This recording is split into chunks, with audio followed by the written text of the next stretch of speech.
All right. So question number 10 is a little bit different from the question that we did before because oh my god, they ask us to find two angles, and the way that we're gonna go around and actually do this is by first of all trying to identify which angle that we have on the graph. So they put the marker, I'll say, all the way up there. So for those who don't know, I'm just gonna make like a quick overview of what this circle look like and some kind of measurements that you should get at some specific points. So for example, if you have the whole thing right, so this is gonna be 90, this is gonna be 0. So always start with 0, and then this is gonna be 90. This is gonna be 180, and the reason why this is 0 is because it's the starting point. This one is still 90 because you're gonna add 90 to 0, and then this one is 180. You've guessed, you add 90 to 90, so it's 180, and then you can also add 90 to 180 to give you 360, which will be a full rotation on the circle.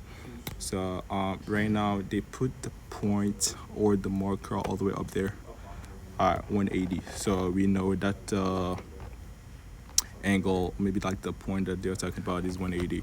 So you're gonna take the 180 degree, right? You're gonna convert it into radian, and to do so, we're gonna do the thing that I've been talking about on the first video. So you're gonna take 180, you multiply it by pi over 180, which is gonna give you 180 pi over 180, and then they can decide to divide everything by 180, which is gonna leave you with pi over 1 or just pi. So we know like the first angle that they were asking us is pi, and to get the second angle we're gonna do something simple. We're just gonna subtract the 2 pi from whatever output you get from the first I'll say question. So you're just gonna take your pi that you just find by transforming this angle into radian.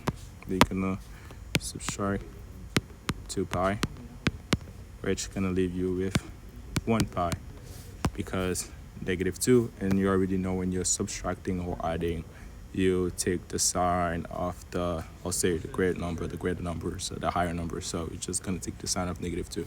So the two angles that you're trying to find were positive pi and negative pi. So that's why it's gonna be the answer for question number 10.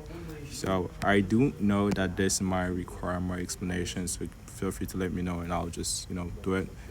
And I'm gonna switch on question number 9 now, and that'll be pretty much it for this one.